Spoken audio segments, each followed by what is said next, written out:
The fraud did not reveal itself in a straight line. Grant had moved money through payment apps, cashier's checks, and a company called Cardinal Bloom. He had also returned small amounts to our joint account every few months and labeled them reimbursements. At a glance, the transfers looked like a messy side business. Mess was Grant's favorite disguise. He believed confusion and complexity were the same thing. Nina obtained the records through the divorce case. I reviewed copies at my dining room table, using my own laptop and a box of highlighters Camille bought, because she said revenge deserved office supplies.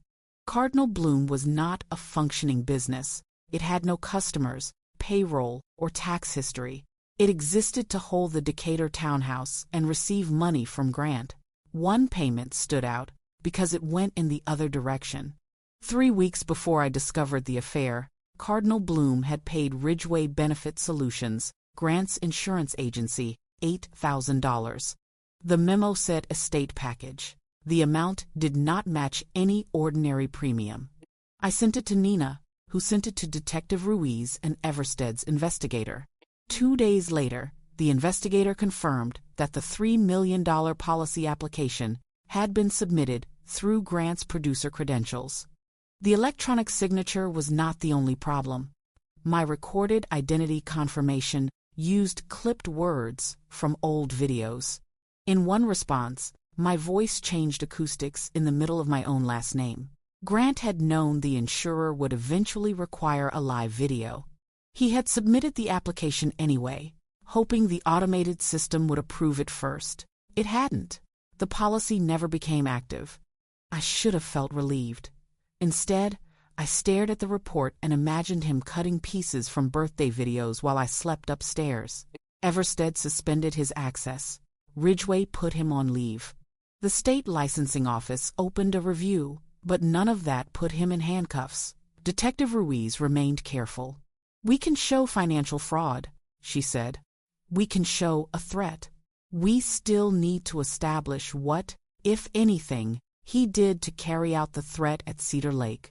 The utility shed had given them very little. Inside were a tool bag, a portable space heater still in its box, and the old carbon monoxide alarm from the cabin wall. Grant's fingerprints would prove he touched property he was allowed to touch as my husband. The heater was legal to own. The message supplied context, not certainty. What would be enough? I asked. An independent witness, a purchase tied to an instruction.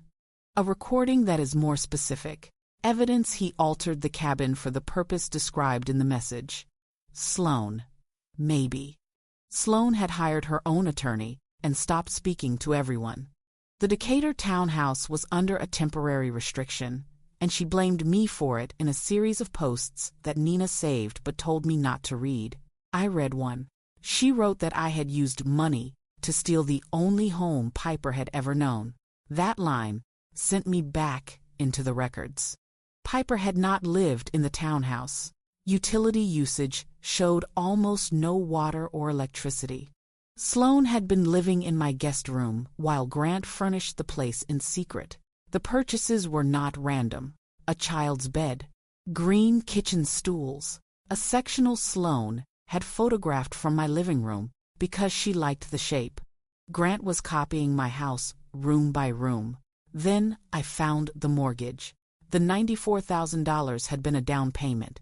The remaining loan was in Sloan's name, supported by income statements from Cardinal Bloom. The statements claimed she earned $120,000 a year. She had earned nothing. Someone had manufactured the documents.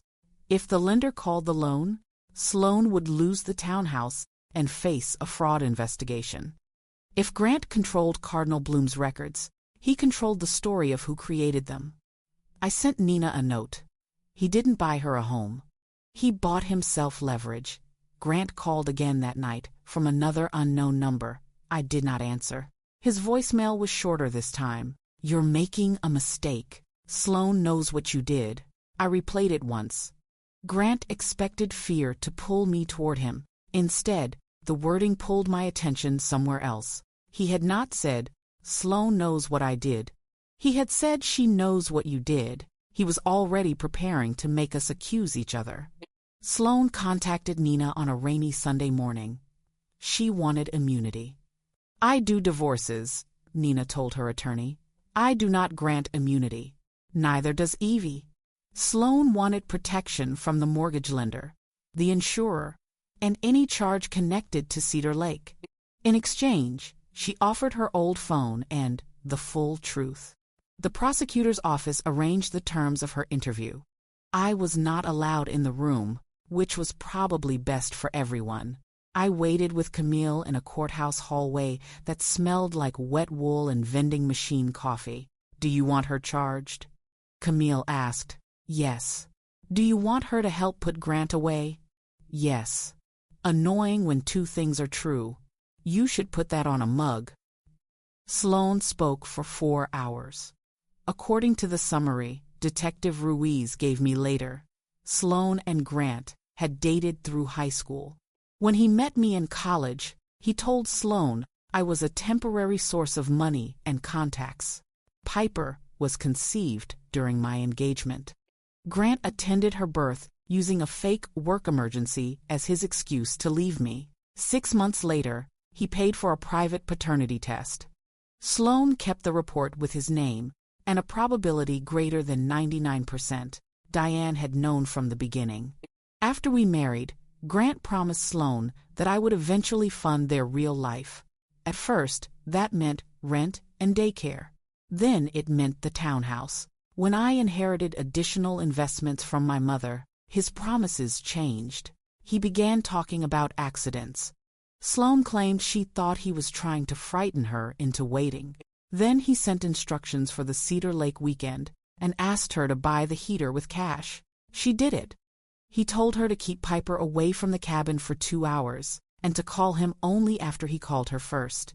Sloane saved his voice messages because, in her words, a man who can do that to his wife can do it to anybody. That had not stopped her from helping him. Her phone held 3 recordings. In the clearest, Grant complained that the new cabin heater had ruined his original idea, then described how he could make the replacement fail. He also told Sloane to leave the old alarm in the shed so investigators would blame bad maintenance. The second recording concerned the insurance policy. The third was about Sloane. If anything went wrong, Grant said, the purchases and mortgage fraud were all in her name. No one would believe a broke single mother over a licensed insurance professional grieving his wife. Sloane had heard that message only after the protective order forced them into the motel. Grant had left his tablet unlocked. She copied the audio, took Piper, and went to her sister's house. Her motive for cooperating was not remorse. It was survival. Her fear did not make her sorry. It made her useful. Detective Ruiz warned me that verification would take time. Technicians had to examine Sloane's phone, confirm the recordings had not been edited, compare the device data with Grant's account records, and document the cabin equipment. The insurer had its own process. So did the lender. Please don't turn this into a countdown, Ruiz said. Investigations get damaged when people need Friday to feel different from Thursday. Grant is still walking around. I know. 2 weeks passed. Grant's attorney sent a settlement proposal demanding half the current value of my house, half my inherited investments, and forgiveness of any claim involving the money sent to Sloane. In return, Grant would agree not to discuss our private marital conflict publicly. Attached was his sworn financial disclosure. He listed Cardinal Bloom as a failed consulting client worth $0. He denied any ownership interest in the townhouse. He claimed the $176,000 in transfers were gifts I had approved because Sloane was family.